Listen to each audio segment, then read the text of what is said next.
Dapat kahit naghihingalo ka, pumapasok ka sa trabaho. Sa dami ba naman ng utang na dapat mong bayaran? Ayos ka rin no? Talagang ako ang pinasingil mo doon sa utang mo. Parang sa akin ka nagpatago ng pera. Umayos ka nga dyan.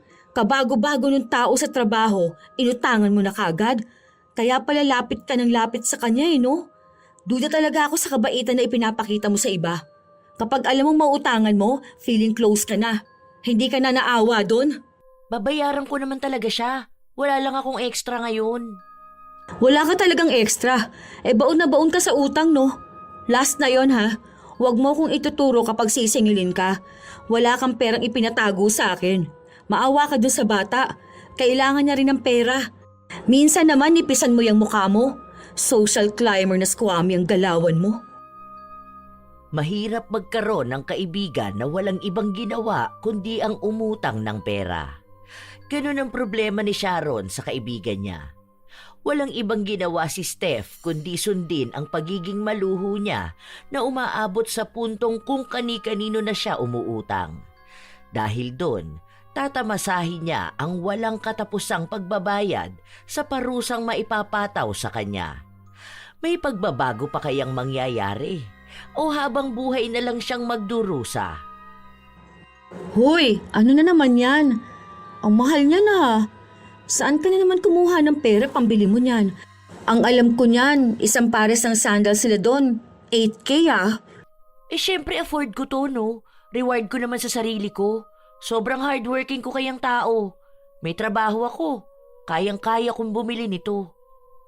Te, 20K lang monthly sahod mo. Hindi mo kayang sustentuhan ang sarili mo kung palagi mong uunahin ang pagbibigay ng reward sa mga pinaggagagawa mo. O bakit? Masama bang pagkagastosan ng sarili, ha? Hindi naman. Pero sana wag naman yung tig 8K. Mukhang lahat niyang binili mo nasa 10K. O ano nang gagawin mo sa 10K mo? Aabot ba yan sa isang buwan mong budget? Carry yan, no? Magtitipid naman ako sa pagkain. Saka para naman to sa sarili ko. Bakit ko titipiring maging masaya? Kung naiinggit ka, bumili ka. Mag-aasawa ka kasi tapos papakailaman mo buhay ko.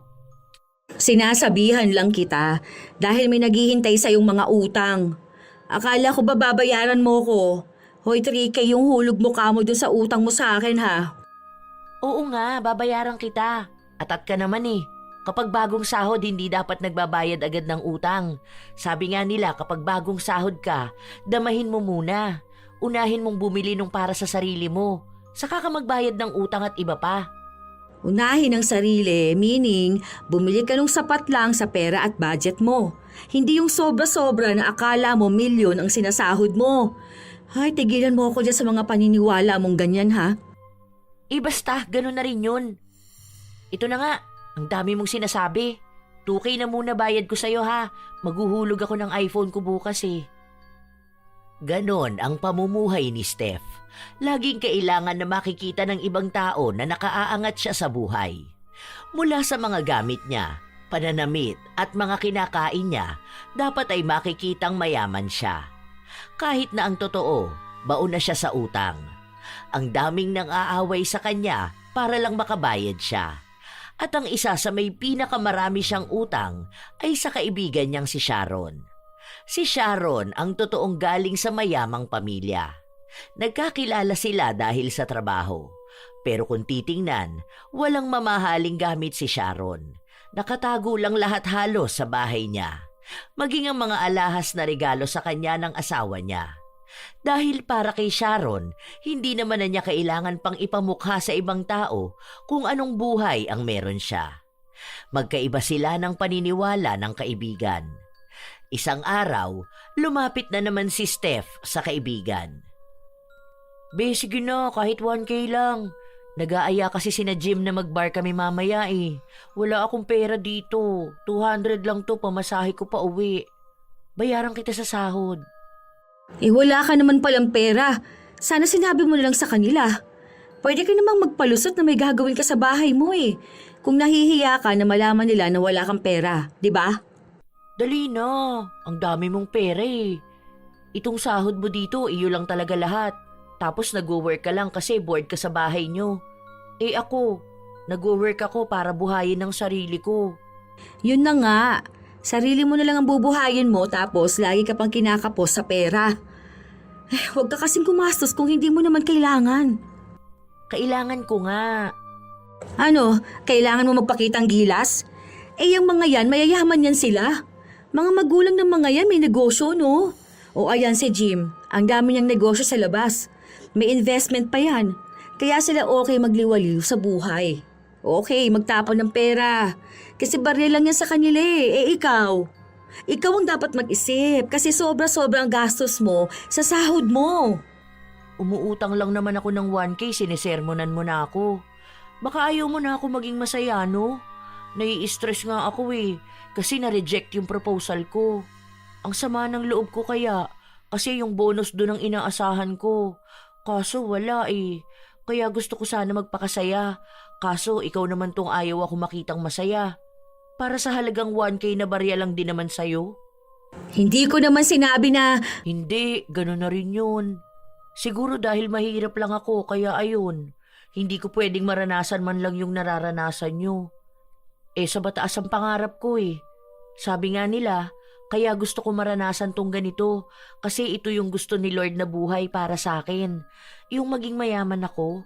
Kaya nga ako nagsisikap sa trabaho. Kaso, ganun nga, sarili ko lang lagi ang kakampi ko. Ako lang ang nakakaintindi ng pangarap ko. Sige, okay lang. Kahit na sabihin mong magkaibigan tayo, hindi mo pa rin ako maiintindihan. Sorry ha. Sorry kung yung pangarap ko, normal na buhay lang para sa'yo. Sorry na. Hindi naman yun yung ibig ko sabihin kasi. Hindi na. Sige, okay na. Gets na gets ko. Hindi na. Sorry na talaga. Eto na. Basta bayaran mo yan, ha? May iba ka pang utang sa akin. Baka masama pa loob mo. Sige na. Basta kasi intindihin mo rin ang sinasabi ko sa'yo. Di naman to sermon. Mas matanda ka nga sa akin, kumbaga ate na kita Concern lang ako sa paggastos mo. Tsaka bilang kaibigan mo, di ba? Alam ko naman yun. Salamat dito ha. Ang bait mo talaga. Love you. Nagmadali na rin si Steph na magpunta sa mga sinasabi niyang sasamahan niya. Ilang araw pa ang lumipas. Mga 3 araw bago ang sahod nila. Ubus na agad ang pera ni Steph. Wala na siya halos makain at pamasahe pa uwi, pero hindi pa rin niya inaalis ang pagpapakita na para bang ang dami niyang pera. Nadagdagan ang utang niya sa kaibigan. Nung araw ng sahod, 1,000 lang muna ang inihulog niya. Alam mo, dapat gumagawa ka ng paraan para hindi mabawasan ang hustong mga sahod mo.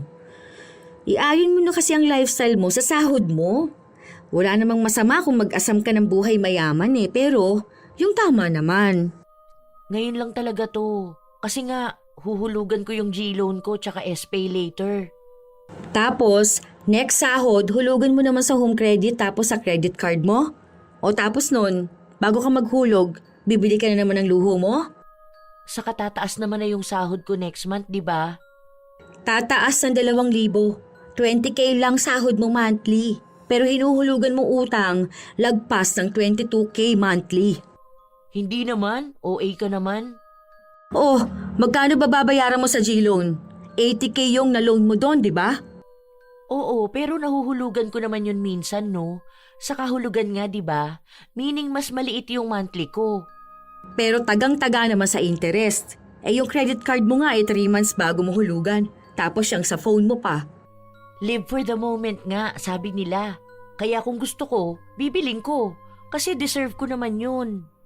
Hindi lahat ng deserve mo dapat makuha mo kaagad. Ganito ang gawin mo.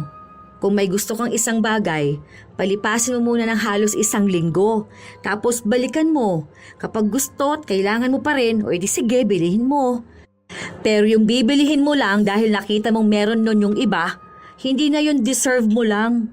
Inggit na yun at sobra ka na sa gastos. Sa mga mayayaman kasi madali lang masabi yung ganyan. Kayo kasi lalo ka na, kaya mong bilhin yung gusto mo kahit na anong oras. Tapos, bakit gugustuhin mo pa ang isang bagay kung nasa iyo naman na lahat, di ba? Kaya hindi ka makaka-relate sa mahirap na gaya ko, na ngayon lang nararanasan tong mga ganito. Hinihil ko lang yung inner child ko. Walang pagkakaiba ang mayaman at mahirap pagdating sa pagbili ng gusto. Siguro ang pagkakaiba ay yung mayayaman alam nila kung hanggang magkano lang dapat nilang gastusin. Kasi ako, bata pa lang ako kahit na mayaman ng mga magulang ko, may nakalaan na budget lang sa akin. Hindi ako pwedeng sumobra dun. Dahil hindi na ako bibigyan ng pera hanggang sa susunod pang budget. Basta. Gusto ko lang maging masaya. Ayaw mo bang maging masaya na walang utang? Kumbaga, yung mas payapa at mas tahimik na buhay? Kasi yung pagbili mo ng gusto mo, masaya ka lang ngayon. Pero hindi ka niyan pasisiyahin na matagal. Mas masaya pa rin na wala kang utang. Wala kang iniintindi. Matigas ang ulo ni Steph kaya hindi niya pinakinggan ang sinabi sa kanya ng kaibigan niya. Si Sharon naman, tila ba napagod na rin kakapaalala sa kaibigan. Hinayaan na lang niya ito at kapag uutang sa kanya, natuto na siyang tumanggi. Dahil naisip niya na kung sa kanya laging uutang si Steph, parang tinuruan na lang din niya ang kaibigan na magwaldas ng pera dahil kapag kailangan niya naman, may matatakbuhan siya. Minsan pang umiyak sa kanya si Steph dahil wala na raw itong makain. Tapos 5 araw pa bago ang sahod. Pero sa pagkakataon na yon ay natiis ni Sharon ang kaibigan kahit na nakukonsensya siya. Gabi na nag-chat pa sa akin tong babae na to. Patulog na ako't lahat-lahat. Be, baka naman pwede mo ko sendan ng pera sa GCash ko. Kailangan ko lang ngayon, may emergency kasi ako. Kailangan kong bumili ng gamot at pagkain ko. Emergency daw. Pero nakalimutan ata akong i-hide sa story niya na nasa party siya. Ang mahal ng alak dito sa pinuntahan niyo. Dito kami galing ng birthday ni Camille. Naku, bahala ka nga dyan. Hindi pinansin ni Sharon ang kaibigan kahit na ilang beses itong tumatawag sa kanya. Kinabukasan, hindi nakapasok sa trabaho si Steph. Hindi raw ito sumasagot sa tawag ng kahit na sino. Nagtanong si Sharon kung sinong nakasama ng kaibigan niya nung gabi na yon, pero wala raw sa kanila. Hindi naman daw nag-aya si Steph na mag-party sila.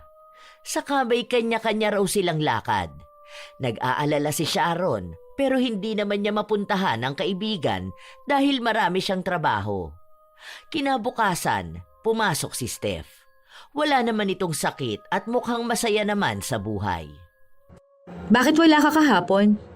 Masakit pa ako eh. May bago kang necklace ah. Tunay na gold ba yan? Set yan.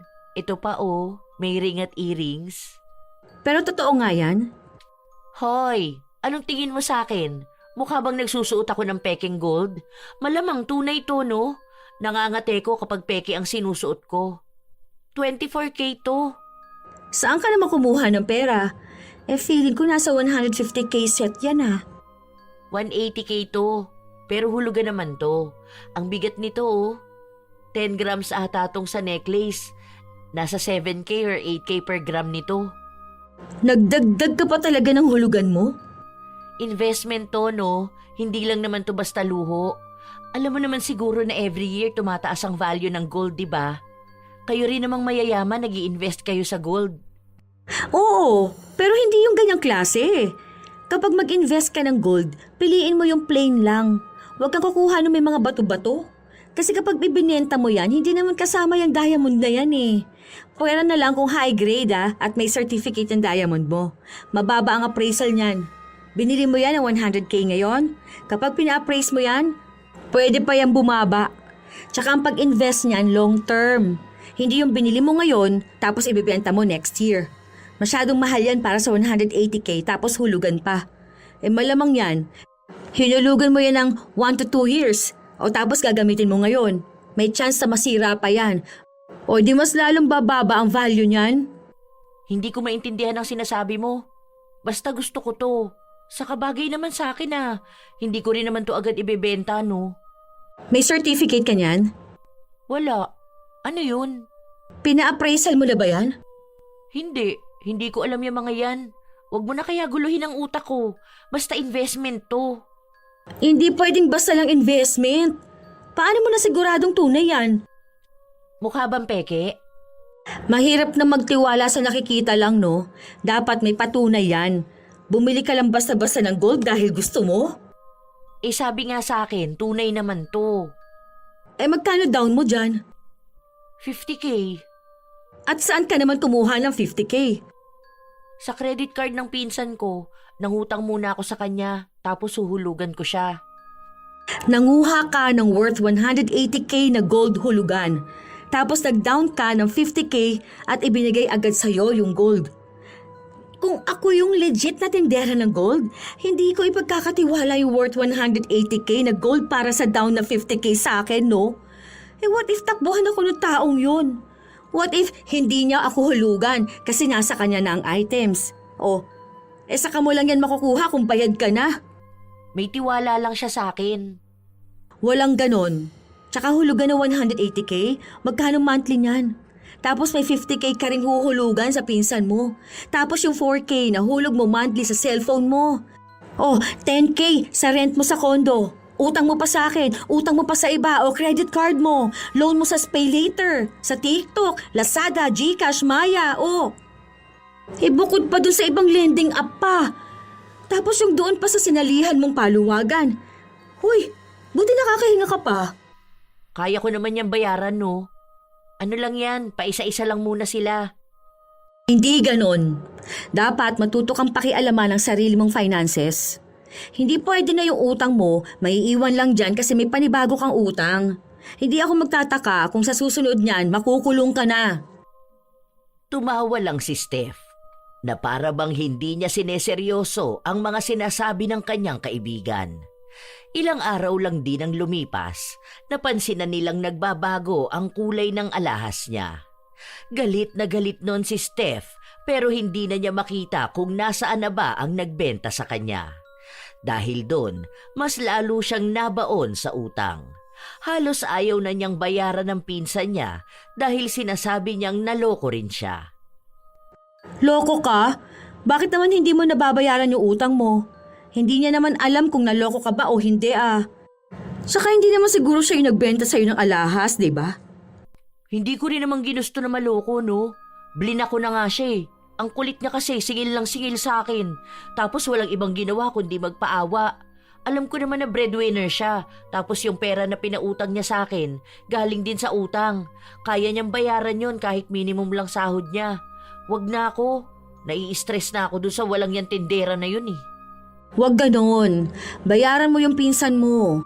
Pinautang ka na nga lolokohin mo pa? Pwede kung gusto mo, ikaw magbayad sa kanya. Ang dami kong problema. Saka hinahanap ko pa yung nagbenta sa akin ng peking alahas. Sisingilin ko yun. Kalbuhin ko talaga siya kapag nahuli ko siya eh. Walang iya siya. Hindi ganon. Kung anong inutang mo, dapat lagi kang obligadong bayaran. Kawawa yung tao. Siya yung maiipit dun kung breadwinner siya tapos minimum ang sahod o tingin mo ba kakayanin niya pang maghulog doon sa credit card niya? Bakit kasi may credit card, di ba? Una sa lahat, kung ayaw niyang may utang siya, hindi sana siya kumuha ng credit card. Wala rin sa ayos yung pag-iisip niya Sa kakasalanan niya kung bakit siya nagpautang. Nai-stress na ako. Wag mo ko ngayon pagsabihan Wala kang alam sa pinagdadaanan at sa nararamdaman ko. Hindi mo alam tong problema na ganito. Paano? Mayaman ka. Nagtalo ang dalawa dahil pinagpipilitan ni Sharon na bayaran ng kaibigan niya kung ano man ang nautang niya sa isang tao. Pero matigas talaga si Steph. Ilang araw pa ang lumipas, dumating na naman ang sahod nila. Hindi na nagpapansinan ng dalawa kaya hindi na rin naghuhulog ng utang niya si Steph. Para sa kanya, kung aawayin lang din siya ni Sharon, para saan pa na magbabayad siya. Tumaas ang sahod ng dalaga pero mas lalo siyang naging maluho. Bumili na naman siya ng bagong alahas para ipakita na tunay na nga yun. Hanggang sa isang araw, may dumating na bago nilang empleyado. Naging kaibigan yun ni Steph. Silang dalawa na ang madalas magkasama at hindi na sila ni Sharon. Isang hapon, nagkita sina Steph at Sharon sa pantry. Ilang buwan na hindi ka pa rin naghuhulog ng utang mo sa akin, ha? Hindi mo ko pinapansin paano ako magbibigay sa'yo? Kahit na hindi tayo nag-uusap, pwede mong ilapag sa lamesa ko yung hulog mo. O sige, next sahod. Oy, kasasahod lang kahapon ha. May binili akong TV. Binili o hulugan na naman? Uy, ano naman sa'yo? Kanino mo na naman pinangalan yung loan na yon? O tapos hindi mo na naman babayaran? Ganon sa ginawa mo sa washing machine mo? Alam mo, Sharon, kung ganyan ka ng ganyan sa akin, wag mo na lang kaya akong kausapin, no? Kung ayaw mo sa ginagawa ko, wag mong punahin. Buhay ko to. Bilang kaibigan, oo nga pala, hindi na tayo magkaibigan. Tama ka nga naman. Bakit nga kita pakikialaman, ano? Yung hulog mo sa utang mo, kailangan ko yun ngayon, ha? Kapag hindi ka nagbayad sa akin, sasabihin ko sa HR to para makaabot din sa ibang tao. Ay, gusto mo ako mapahiya? O ano naman, hindi naman tayo magkaibigan, di ba? May utang ka sa akin. Inis na inis nun si Steph, kaya wala siyang nagawa kundi bawasan ang pera niya. Dahil doon, alam niyang ilang araw na naman siyang gutom. Sa mga araw na lumilipas, hindi pa rin nagbabago si Steph.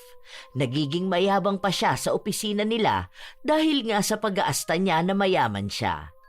Kung saan siya ayain, kahit wala na siyang pera, sumasama siya. Hindi nga alam ni Sharon kung saan ba umuutang ang kaibigan niya para may pantusto sa luho niya. Hanggang sa isang araw, wala si Steph. Maya-maya pa, nilapitan ni Claudia si Sharon. Hi! Hello! Ikaw si Ma'am Sharon, hindi ba po? Hi! Oo, bakit? May kailangan ka? May message kasi sa akin si Steph. Ang sabi niya, sa'yo ko na lang daw muna kunin yung 2K. Baka po pwede pong makuha na. Wala po kasi akong cash ngayon tsaka budget ko yon hanggang bukas. Ayoko po kasing galawin ang savings ko Huh? Anong 2K? Wala naman siyang pinaiwan dito. Saan daw niya pinalagay? Sa'yo daw po mismo kukunin. May pera daw po siya sa'yo Kapag hiningi ko raw po, ibibigay niya sa akin.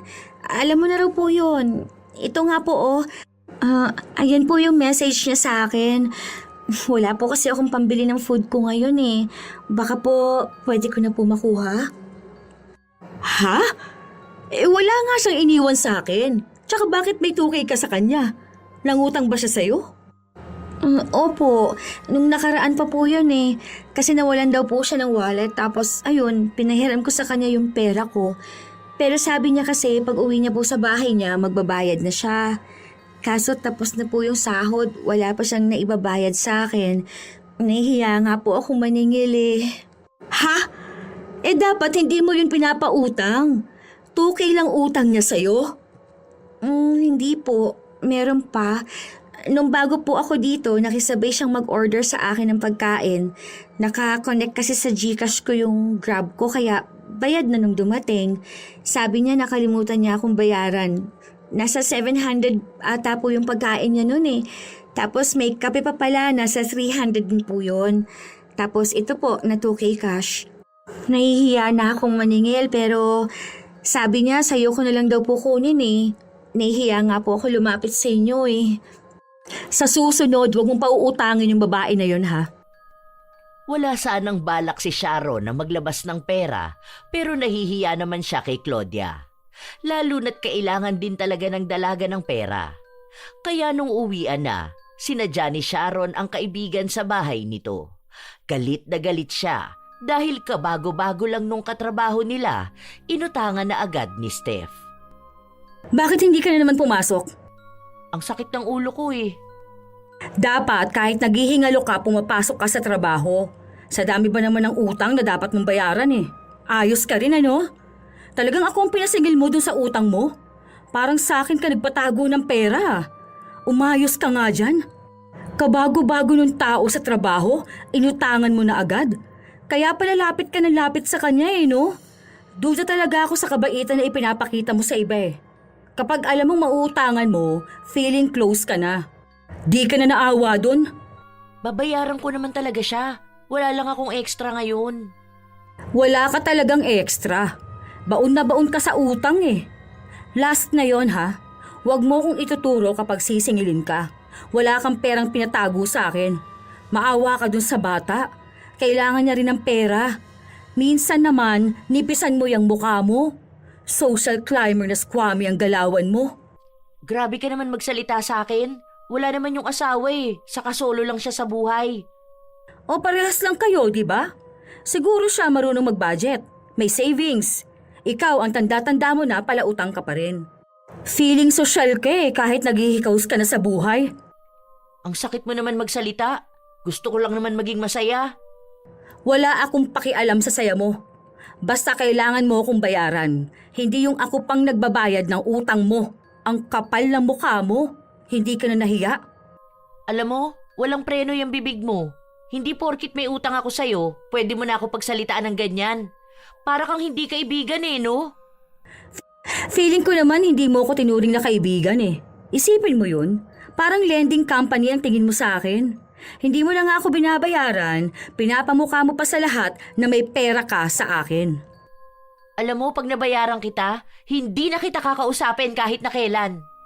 Mabuti naman kung ganun. Ayaw ko rin naman kasi magkaroon ng kakilala na kagaya mo. Buwisit ka. Mas buwisit ka. Gusto mo hindi na kita bayaran? Gusto mo mapahiya sa office? Kukwentahin ko sa mga tao doon magkano utang mo sa akin. Sana nga mabayaran na kita para hindi na kita makausap kahit na kailan. Sana nga makabayad ka na ng utang mo kasi ayaw na rin kita makausap Hindi na naging maayos ang samahan ng dalawa.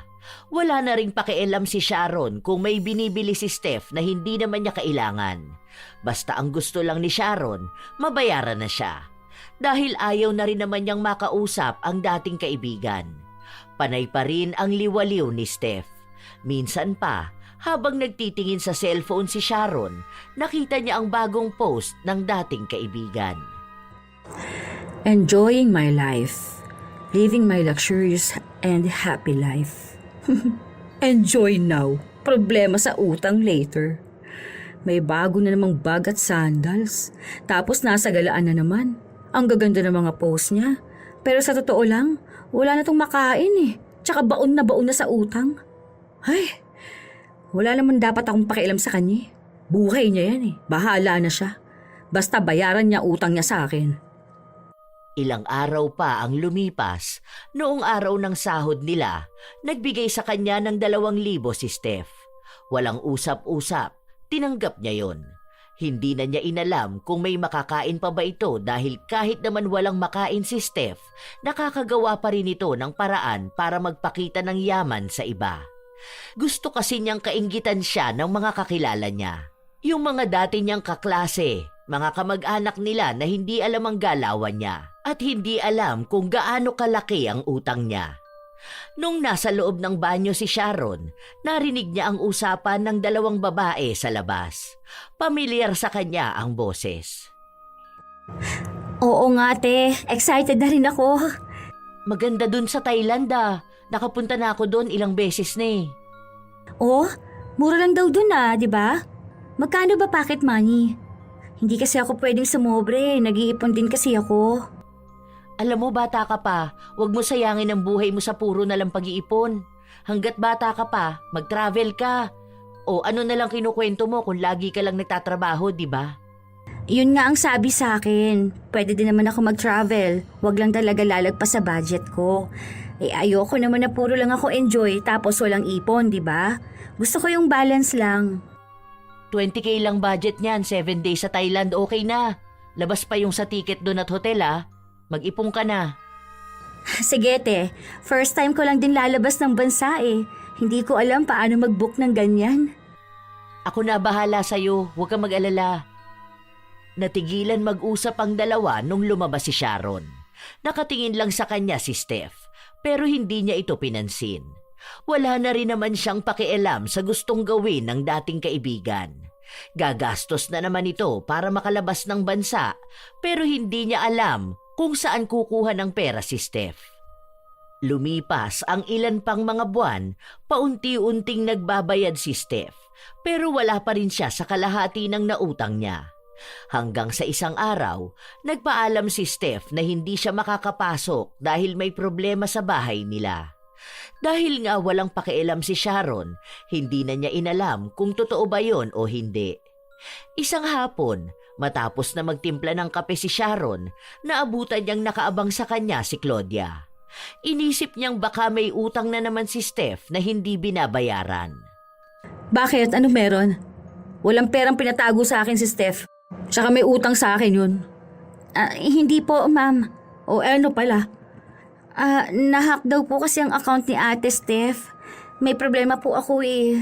Hindi ko po alam saan siya pwede makontak. Ang sabi sa akin, baka kayo raw po may alam. Sa Instagram niya? Nag-message na po ako eh, pero hindi niya pa rin po nakikita. Okay, wait lang. May number niya ako. Try mo na lang tong tawagan, oh. Next week pa yatang balik nun. Kasi 3 days din tayong walang pasok, di ba? Sige nga po, pahingi ako ng number niya. Bakit ba? Ano ba kasi meron? Kasi po, dapat mag-travel kami sa Thailand. Nagbigay ako ng pambili ng ticket tsaka sa hotel. Dapat sa linggo ng flight namin. Kaso, wala pa akong nakukuhang balita tungkol dun eh. May emergency daw po siya. Paano naman po yun kung hindi matutuloy? Magkano binigay mo sa kanya? Bale, 5K po sa hotel, tapos 12K sa plane ticket. Nasa 17K? Ay naku po. Ay, wala na yan, be. Ano pong wala na? Hindi na kayo matutuloy niyan. Wala yung biniling ticket o binook na hotel, okay? Wala na yung pera mo. Inutang na niya yon. Kapag siningil mo yan, sasabihin niya na nagamit niya sa emergency niya. Hala, hindi naman po pwede yung ganun. Ang sabi niya po sa akin, tuloy kami dun eh. Tsaka inipon ko po yun. Malaki yung 17K. Buong buwan na sahod ko na po yun eh. Try mo pa rin siyang tawagan. Kasi kung sa Sunday na flight ninyo, dapat nandito siya ngayon ah. 2 days na lang Sunday na. Niwala ka pa atang hawak na kahit na ano. Halos maiyak si Claudia sa mga naririnig niya mula kay Sharon, habang si Sharon naman ay naaawa sa kanya. Kaya kahit na ayaw kausapin ni Sharon ang dating kaibigan, tinadtad niya ito ng mensahe. Siya ang galit na galit para kay Claudia. Malaking pera yun kung tutuusin. Ngayon naiintindihan na niya kung bakit biglang nawala si Steph. Hindi dahil sa emergency, kundi malamang ay may pinuntahan na naman itong may kinalaman sa luho niya. O kaya ay nagpapasarap sa kung saan gamit ang pera ng iba. Nung bumalik na sila sa trabaho, kinausap ni Sharon si Claudia. Anong sabi ni Steph? Nagsorry po siya. Nagastos niya raw po yung pera. May emergency daw po sa bahay nila eh. Yung papa niya po ata na operahan sa puso. Papa niya? 5 taon nang patay ang papa niya. Yun po ang sabi niya sa akin eh. Hindi ko po alam. Binabawi ko po yung pera ko pero wala pa raw po siyang pera eh. Ang sabi niya, magbabayad naman daw po siya. Bigyan ko lang daw po siya ng panahon. Tapos ayun po, umiyak siya sa akin kasi hirap na hirap daw po talaga siya. Hindi naman daw niya sinasadya yun eh. Wala na raw po talaga siyang choice. Hindi ka mo pwede yung ganon. Paano kanya huhulugan? Kapag may pera na raw po siya eh. Hindi pwede yung ganon. Ibig sabihin lang nun, wala na siyang balak na magbayad sa'yo. Kailangan magtakda ka ng araw kung kailan at kung magkanong ibabayad niya sa'yo. Hindi biro ang 17K. Baon niyan sa utang. 30K ang utang niyan sa akin na hanggang ngayon hinuhulugan niya pa rin. Hindi ko na po alam ang gagawin ko. Ako na ang kakausap sa kanya. Inis na inis si Sharon, lalo na at nakikita niya kay Steph na hindi naman ito nagsisisi sa ginawa niya. Labas naman na siya dapat sa problema ni Claudia, pero naaawa naman siya sa bata. Lalo na at hindi birong pera ang ginastos ni Steph. Pagpunta niya sa pwesto ng dating kaibigan, napansin niyang may bago na naman itong bag. Halatang mamahalin. Diyan mo ba ginastos yung pera ni Claudia? Ano bang pinagsasasabi mo? Huwag mo nga itong hawakan. Mamaya magasgasan pa to eh. Bakit ba pati problema ng iba pinakikialaman mo ha? Hindi ka man lang naawa doon? Excited yung tao, tapos ganun lang ang gagawin. Puro ka palusot dyan. Nag-usap na kami. Inutang ko yung pera niya. Kung sa kanya nga walang problema eh, tapos ikaw ang OA mo mag-react. Hindi yun basta utang lang ha. Niloko mo siya bago ka nangutang sa kanya. Sobra na yung ginagawa mo, Steph. Nagagawa mo naman loko ng tao, oh. Kung tutuusin, pwede kanyang idemanda doon sa ginawa mo. OA, demanda agad. Magbabayad naman ako sa kanya. Puro ganyan ang sinasabi mo. Bayaran mo siya. Hindi yung pagsahod mo kung saan-saan mo na naman dadalhin yung pera mo. Hula ko, hindi ka pa nakakapagbayad sa mga loan mo eh. Problema ko na yon. Huwag mo na isipin yon. Ang usapan natin hanggang nakakapagbigay ako sa'yo, okay tayo. Nakakapagbigay? 500 kada sahod? 30K pa utang mo sa akin. Eh baka retired ka na, hindi ka pa nakabayad. Tapos dagdag ka pa utang doon kay Claudia. Kapal na mukha mo. Ay, wag mo na nga ako istresin. Okay kami ni Claudia. Nakausap ko na siya at pumayag naman siya. Labas ka na doon. O good luck talaga sa'yo. Madala ka na sana dyan sa paglalaro mong yaman-yamanan ka. Kahit sa utang ka naman mayaman. Alam ni Sharon na walang patutunguhan ang away nilang dalawa. Dahil hindi naman talaga makikinig sa kanya si Steph. Hanggang sa lumipas pa ang ilan pang mga sahod, hindi pa rin daw naghuhulog si Steph kay Claudia. Minsan nga, si Claudia na ang nahihiya na maningil. Pinipilit lang siya ni Sharon na gipitin si Steph. Pero sadyang mabait si Claudia at hindi sanay sa ganong bagay. Dagdag din kasi na mas matanda si Steph at magaling itong magpaawa. Isang araw, habang papasok ng elevator si Sharon, nakasabay niya pa ang dating kaibigan. Late ka na naman. Mukhang lasing ka pa. Namumula pa yung mukha mo. Halata ba? Isasabihin ko ba kung hindi? Nainis nga ako eh. Hindi na nawala tong pamumula ng mukha ko. Ano bang ginawa mo? May binili akong skincare. Tapos ang sabi, gamit yun ng mga artista, ganun. Ang mahal nung serum eh. May kasabay pa yun. Kaso nung nilagay ko, nagising ako ng 3 a.m. sobrang hapdi ng mukha ko. Hindi ko alam kung sa skincare ba yun. Nagawa mo pa talaga makisabay sa skincare ng mga artista ah. Panghilamos pa lang na mga yun, libo-libo na. Eh bakit ba? Sa gusto ko makisabay eh. Okay. Deserve sa pamumula ng muka. Baka magbabalat yan, magbabawas ng kapal. Umirap lang si Steph dahil mas problemado siya kung paano mawawala ang pamumula ng mukha niya kaysa sa sinasabi ng dati niyang kaibigan. Ilang araw na namumula ang mukha ni Steph hanggang sa unti-unti itong nagbabalat. Wala namang sugat pero ang sabi niya ay mahapdi. Minsan nagiinit kaya kailangan niyang maghilamos ng malamig na tubig. Naabutan pa siya ni Sharon na naghihilamos sa pantry. Hindi na yan gagaling. Sayang naman skincare mo. Bagong bili pa. Gagamitin ko pa yon kapag gumaling na tong mukha ko. O paano yan gagaling? Maglalagay ka lang palagi ng yelo sa mukha mo? Ah, ang hapdi! Aray ko! Patingin mo na kasi yan sa derma, no? Kung may pera ka pang extra ha, pero kung wala okay na yan. Ipon ka na lang. Arte-arte mo kasi. Alam mo, papansin ka rin eh, no? Hindi ko naman hinihingi ang opinyon mo. Nagbibigay ako ng opinyon ko kapag gusto ko, kahit hindi hinihingi ng kahit na sino. O bakit ka kasi napipikon? Totoo naman. Ah, aray, ang sakit talaga. Bibili na lang ako ng moisturizer. Aray.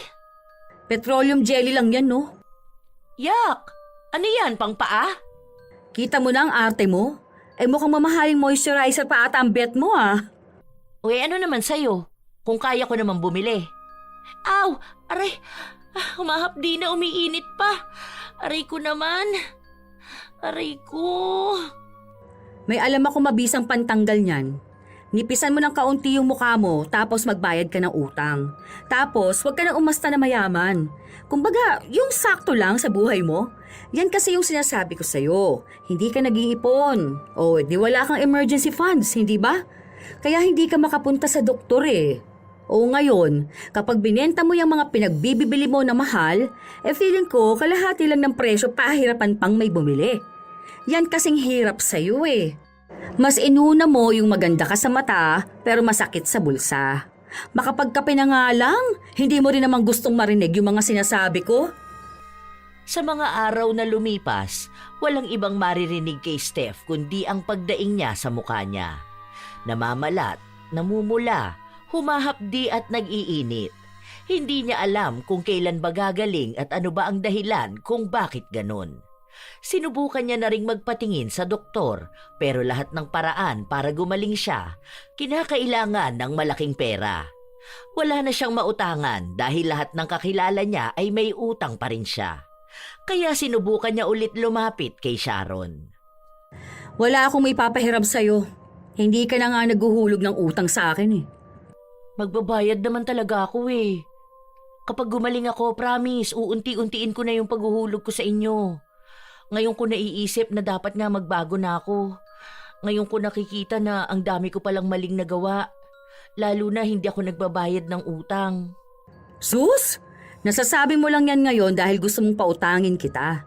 Kunwari nagbabago ka na. Kunwari totoo na nagsisisi ka. Pero paraan mo lang yun para maawa ako sa'yo. Hindi, wala akong ipapautang sa'yo. Ibenta mo na lang yung mga gamit mo. Ang mura nila binibili eh. Lugi naman ako nun. Sige na, hindi ka man lang ba naaawa sa akin? Alam ko na may atraso ako sa'yo.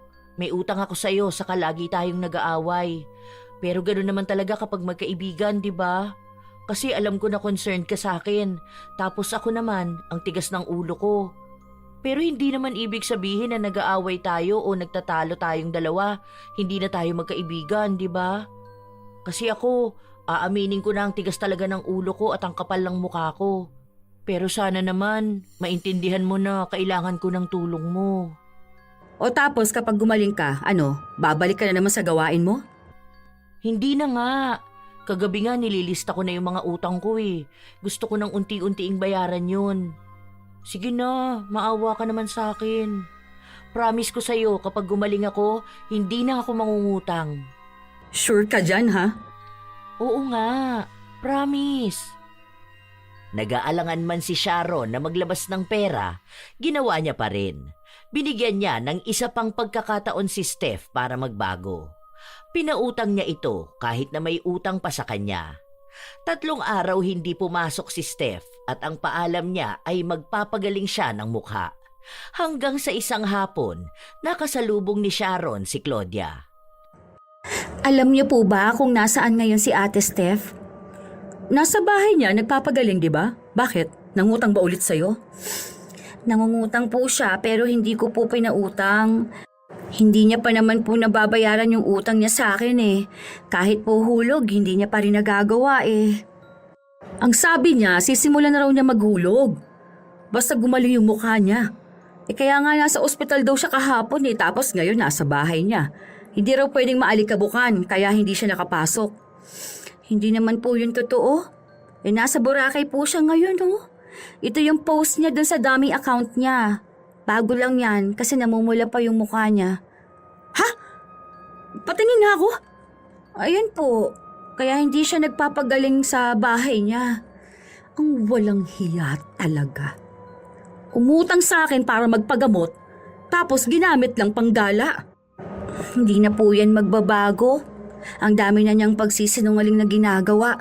Tapos may utang pa po siya sa'yo. Naiinis ako. Grabe. Awang-awa pa naman ako sa kanya oh. Naniwala pa ako na magbabago pa siya. Pero sobra na yung pagpapanggap niyang mayaman. Kung ano-ano na ngang nangyayari sa kanya ganyan pa rin ang ginagawa niya.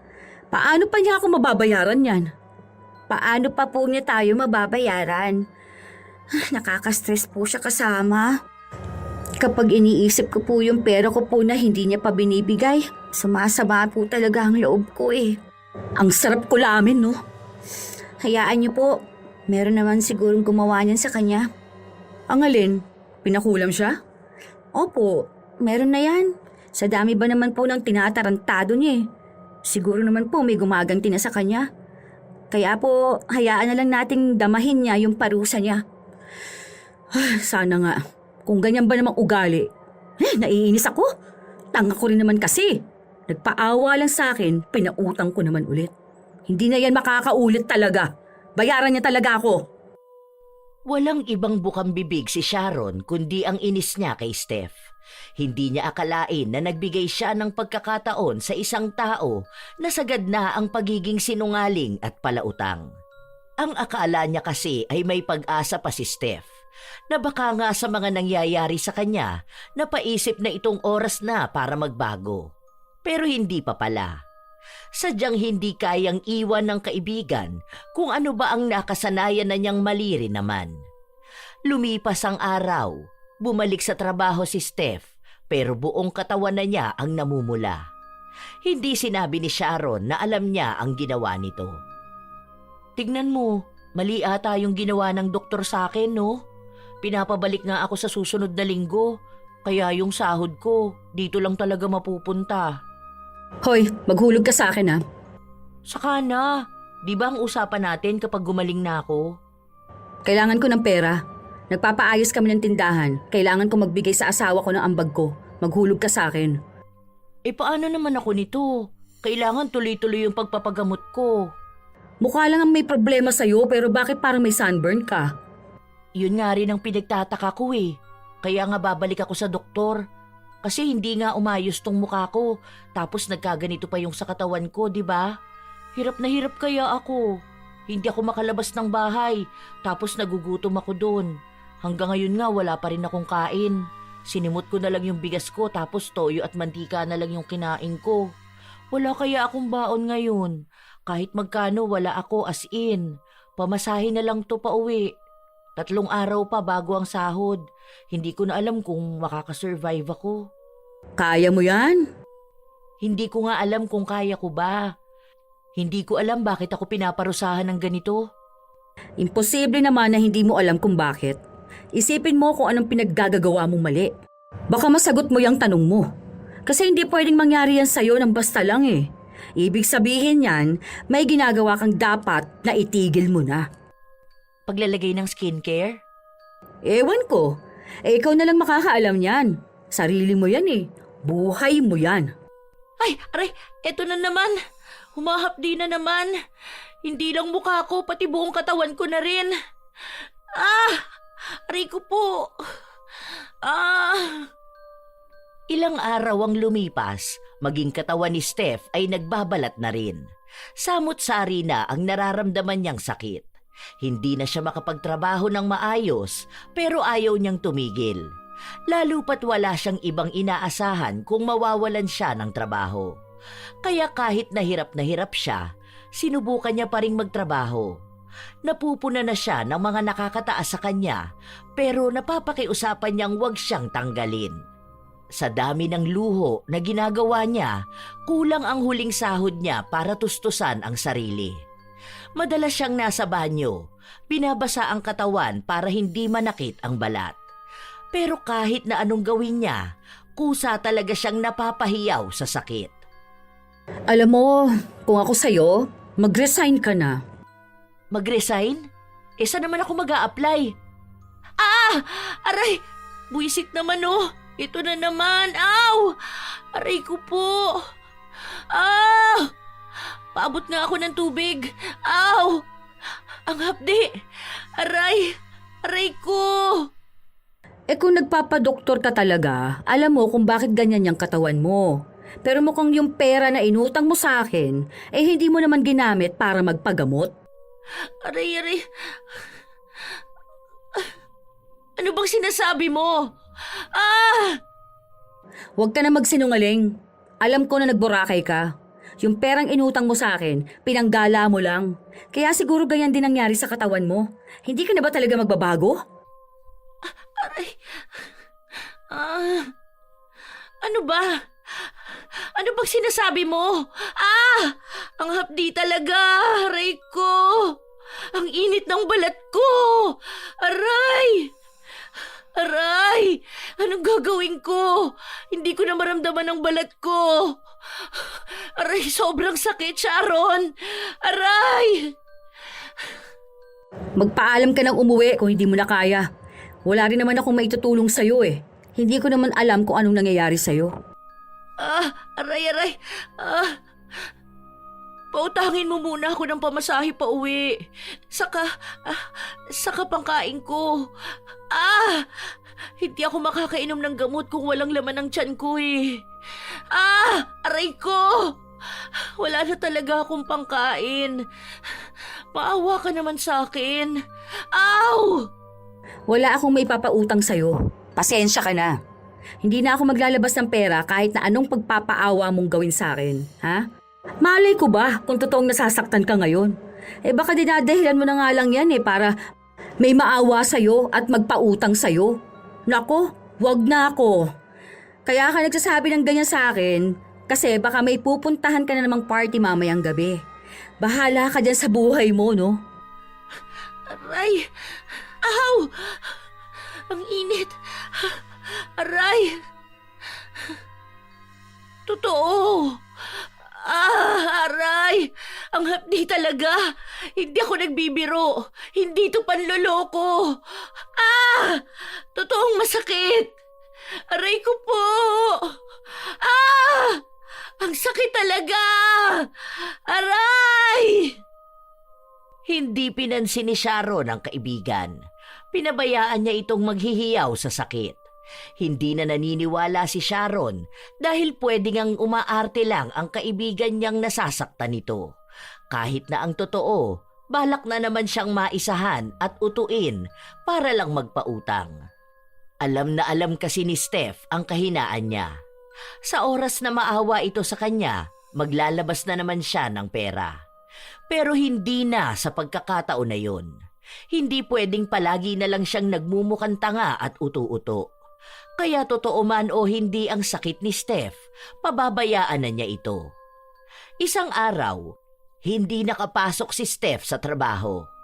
Panay ang tawag niya kay Sharon pero hindi nito sinasagot. Puro paawa na naman to. Hindi siguro makasama sa mga kaibigan niyang mayayaman. Walang maipost sa pagyayabang Ay, ang dami kong tinatapos sa trabaho. Bahala na lang siya sa buhay niya.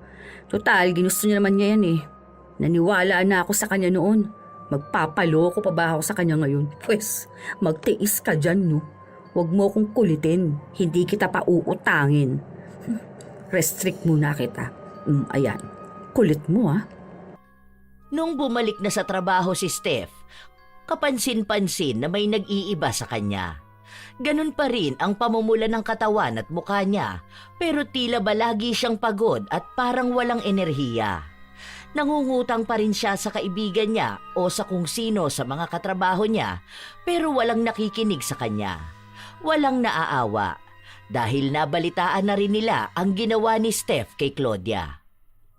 Sanla ko na lang ATM ko sa'yo. Sige na, kahit 1K lang. Sahod naman na natin bukas Gagamitin ko lang talaga ngayon tapos budget ko pa bukas bago sahod. Sige na, kahit ikaw pa mag-withdraw tapos kunin mo yung bayad sa ATM. Isanla mo na lang yan sa iba, ayoko ng ganyan. Baka mamaya ako pang sisihin mo kung ano mang mangyari sa sahod mo, no?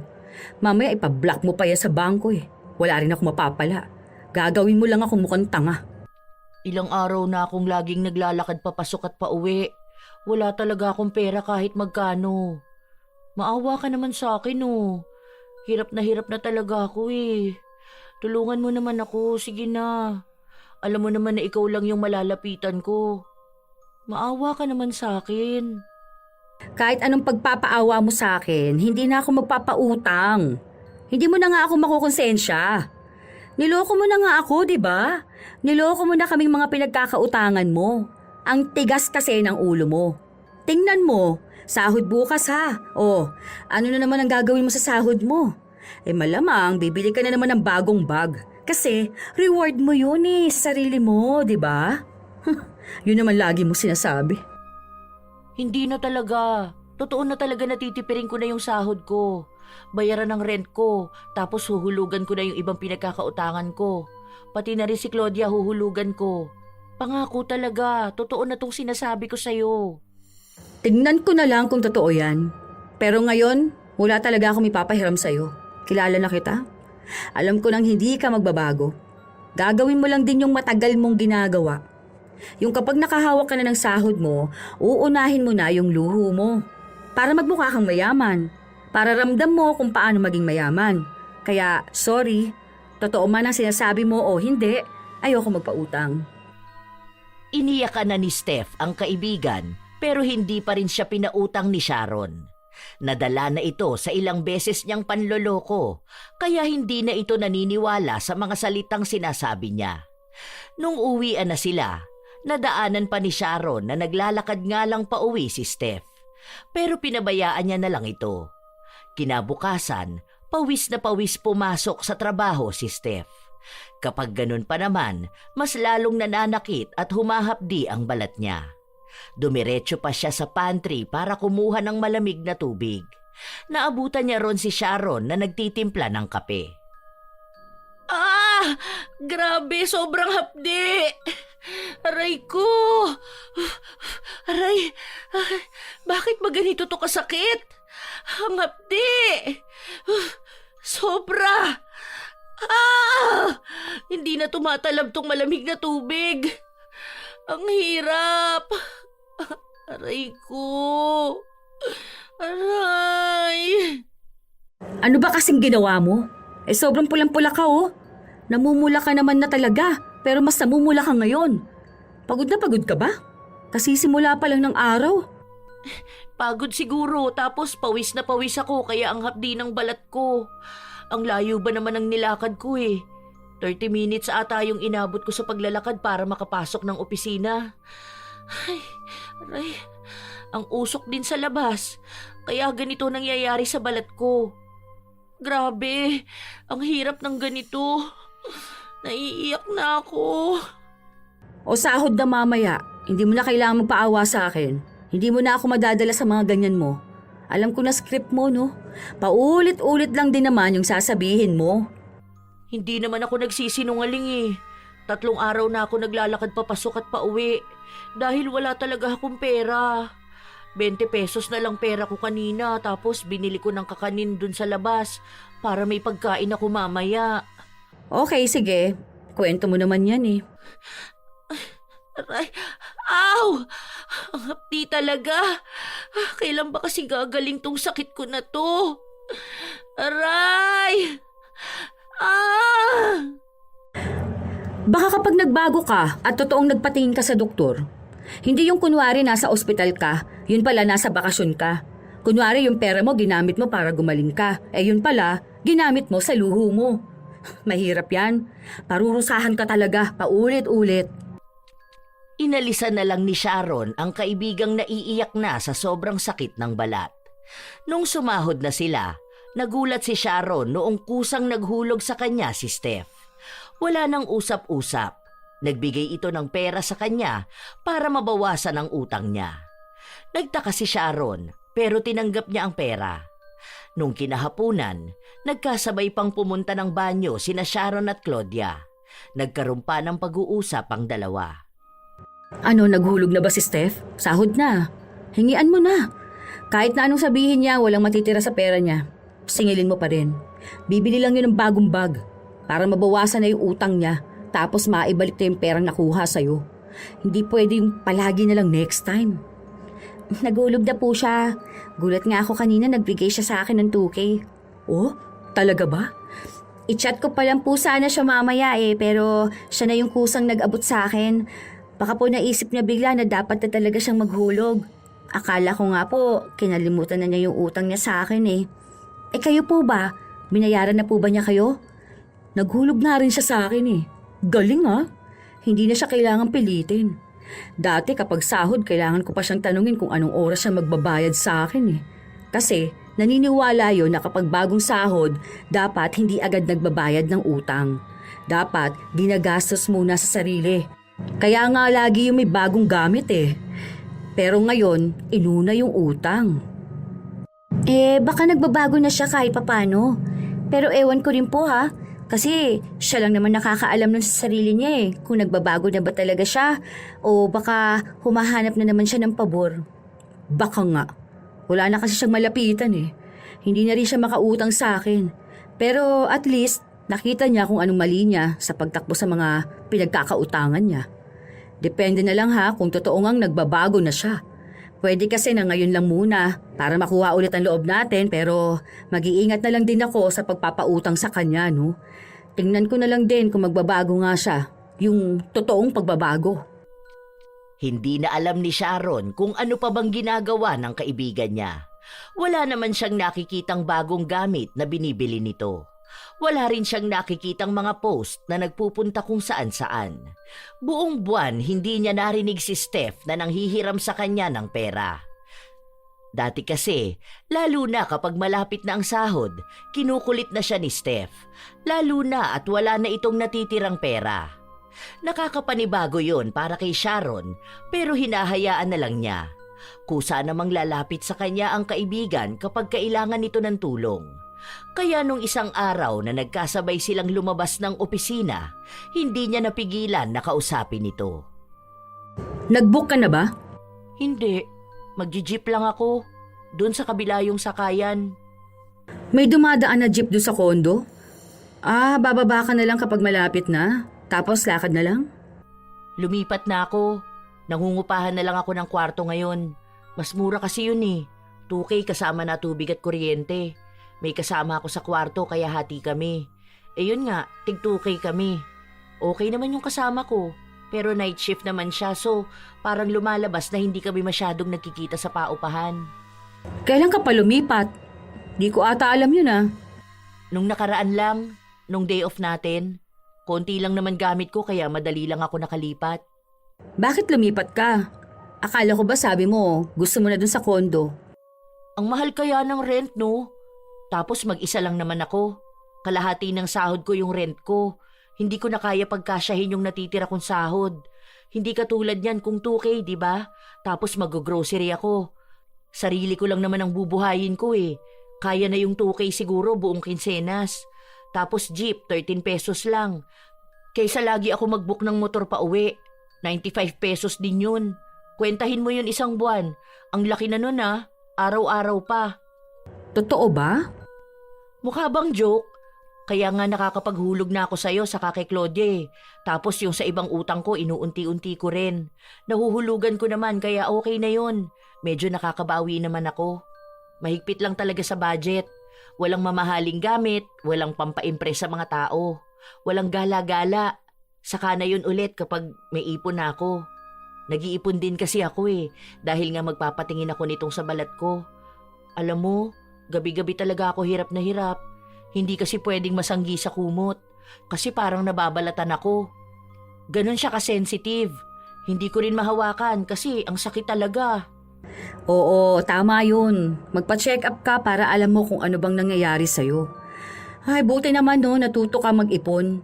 Akala ko, hindi mo pa rin alam kung gaano kahalaga ang pag-iipon eh. Sinabi mo pa. Kasi naman, ang hirap pala talagang wala kang pera kahit na magkano. Tapos walang magpapautang sa'yo. Gets ko naman kung bakit. Kasi ang dami ko ring utang tapos yung iba tinakbuhan ko pa, di ba? Nakakatakot naman din kasi magpautang sa taong hindi nagbabayad ng utang.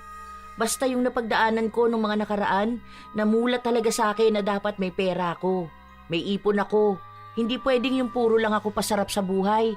Yung bahala na sa susunod. Yung sa pinsan mong inutangan mo ng 50K, bayaran mo yun ha? Kawawa siya. Next sahod ako maghuhulog sa kanya. Kinausap ko na siya eh. Pumayag naman siya na hulugan yun basta raw magbayad ako. Kaya nga nagpapagaling ako ngayon. Hindi pwedeng wala akong trabaho. Kailangan ko ng sahod dahil kailangan ko rin magbayad ng mga utang ko. Tapos yun sa mga loan ko. Gusto ko na ng tahimik na buhay. Hindi yung para akong laging nagtatago sa mga utang ko. Natutuwa si Sharon sa mga naririnig niya. Kahit na paano ay may natutunang maganda ang kaibigan niya. Tinitingnan na lang niya kung tototohanin ni Steph ang pagbabago na yun o baka matukso na naman siyang bumalik sa dati niyang gawain. Ilang buwan ang lumipas, nagagawa naman ni Steph na magbayad ng mga utang niya. Kahit na maliliit na halaga ng hulog, hindi naman na siya pumapalya. Nauna niyang matapos bayaran si Claudia habang ang kaibigan naman niya ay may naiiwan pa siyang utang. Pero kahit na ganun, hindi pa rin nagiging maayos ang kalagayan niya. O ano, kumusta naman yung pagpapacheck up mo? Ano nangyari? Gagaling ka na ba? Wala kasi akong nakikitang pagbabago dyan sa balat mo eh. Wala pa rin nangyayari eh. May pinapahid ako, may iniinom ako pero wala talaga. Hindi ko alam kung gagaling pa ba ako pero sana naman gumaling ako. Nakakaloka. Isinumpa na yata ako eh. Magpatingin ka kaya sa albularyo? Naniniwala ka ba sa ganun? Naniniwala ako pero hindi gaano. Saka nahihiya akong magpunta sa ganun. Bakit ka naman nahihiya?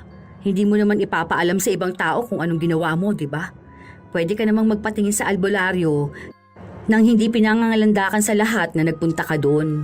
Iba vlog mo ba na nagpatingin ka sa albularyo? O hindi naman, di ba? Kaya okay lang yan.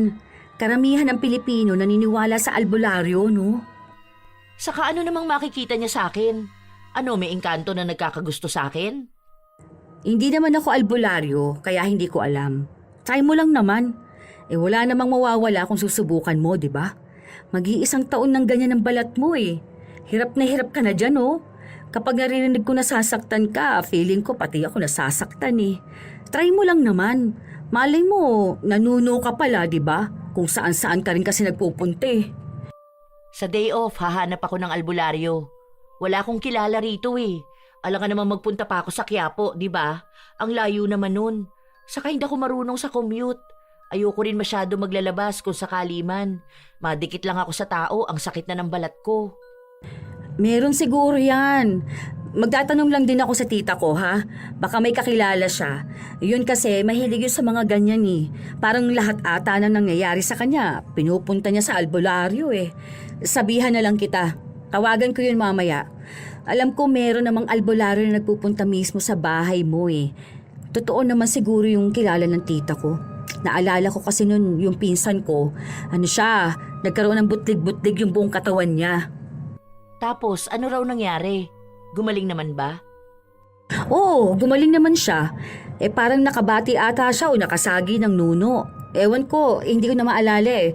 Basta, nilalang na hindi natin nakikita. Baka ganun yung sayo. Sobrang katinong sa pinsan ko. Nung nagsaboy ng bigas yung tita ko, ayun, gumaling naman. Kaso sa'yo, kakaiba na eh. Kaya siguro, ipatingin mo na lang din. Basta, tulungan kita maghanap ng albularyo.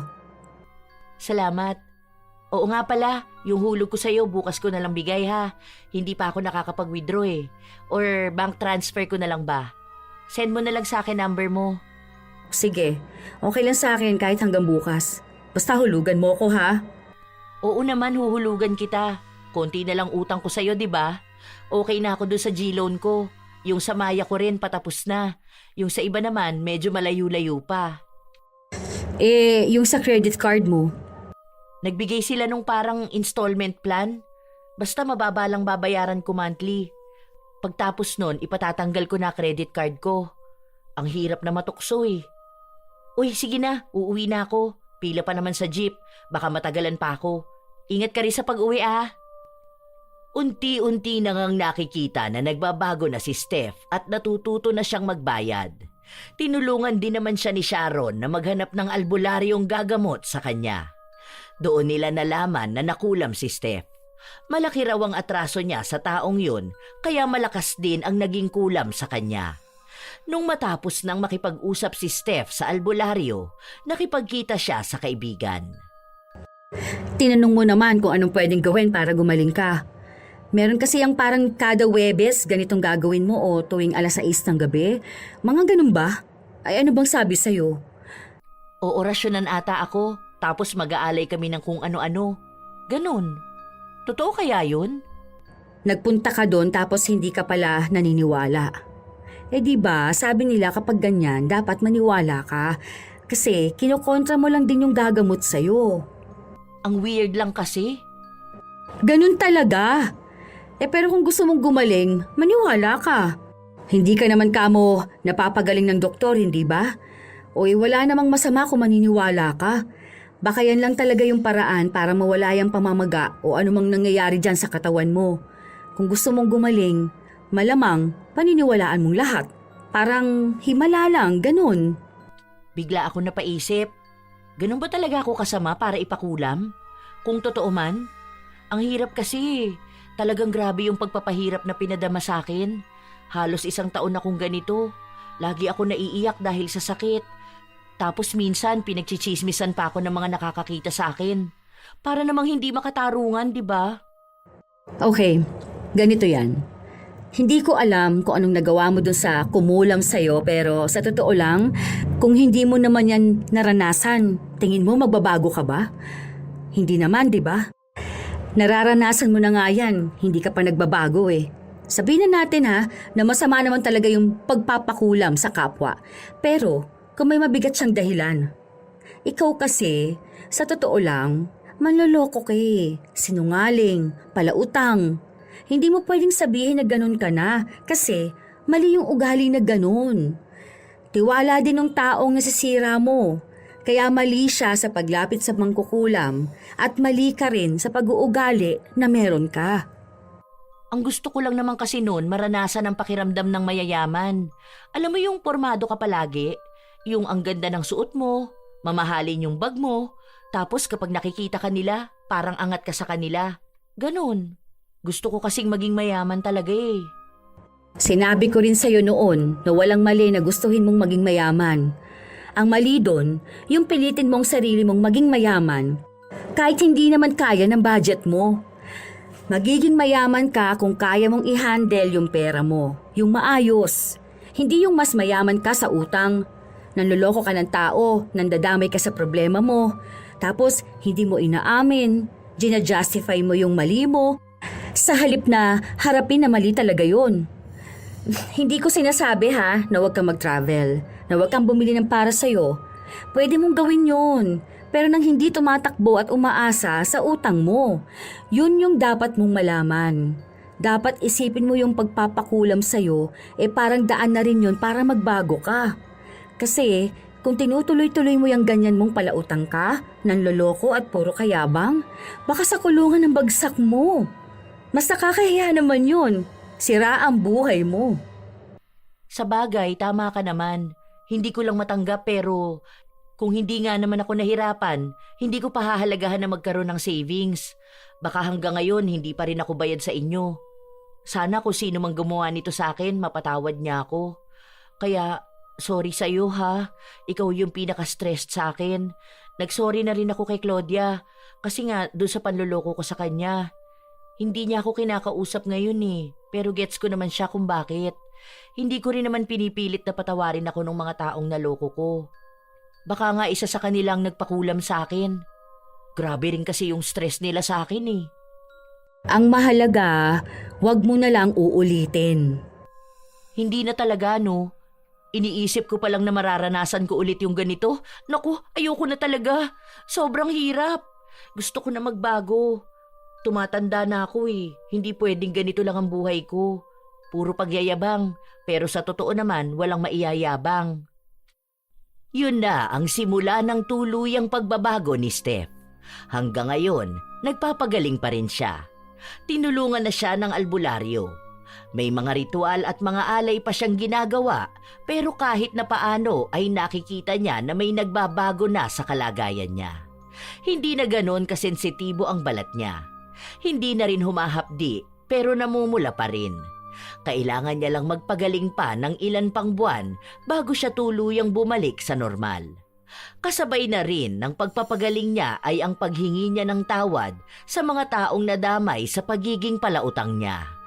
Pinangako niya na unti-unti niyang mababayaran ang anumang atraso niya sa kanila.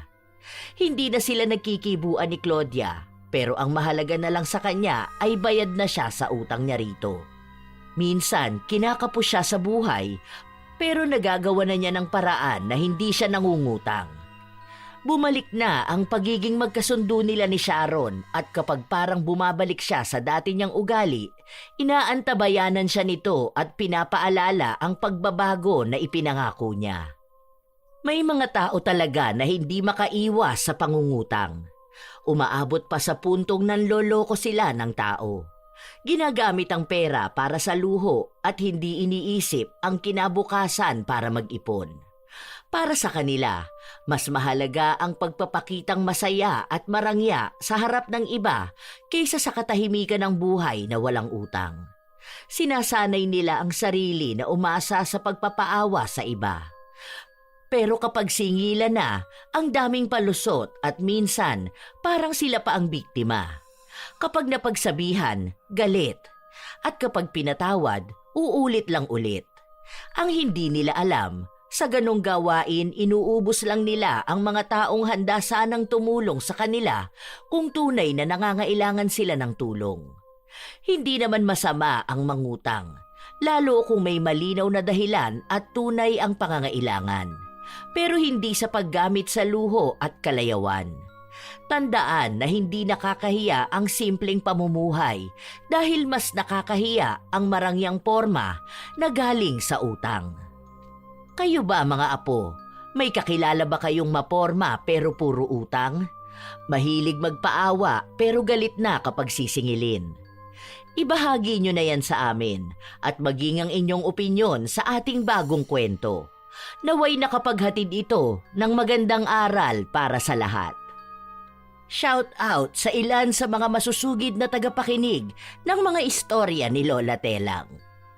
Joanna Ibanez, Bel Hipolito, Ann Elizabeth Bueno Emia, Silvia Marie Alegre, Rose Ann Romasanta, Lenny Tibayan Albina, Jonathan Mahinay, Ronski Niladak, Danica Lobaton, Jessa Del Pozo, Liberty Gulia, Chef M, Lurian Vitalicio, Heidi Verzon, Supladang Pasaway, Jonalyn Barameda, Ina Manubag, Winifredo Ramos, Honey Austria, Connie Concepcion, Lovely Valeza. Shout out din sa inyo, Sung Samten. At shout out din kay Darlene from Jade ng Cainta Rizal. Kimpoy Feliciano, Christine May Andoy at sa mga bagong housemates ni Ma'am Chona na sina Erwin at Dinah from Jonel Brand Company ng Ayungong Negros Occidental. Jessie Miralles, kay Belinda, Milky at Julie ng Kabanatuan. Shane Lopez, Jennifer Balasabas, Merlita Ramirez, Janela Cutie 65, shout out din sa Ribbon Fam, kina Jezabel Gelido, Jerwin Gelido, Jervy Gelido, Bella Rose Vicente, Rosebel Vicente, Janela Paula V. Cruz, Ogie Vicente, Gia Gigi, Catherine Samonte, Norms Ganda, Riza Roa, Larny Sato, Lance MBB, Lizelle Doren, Roslyn Mangilin, Danilo Candido Jr., Nana, Yang Pasardan, Cheryl Bertudazo. Ito ang inyong Lola Telang at maraming salamat sa palagi ninyong pakikinig mga apo.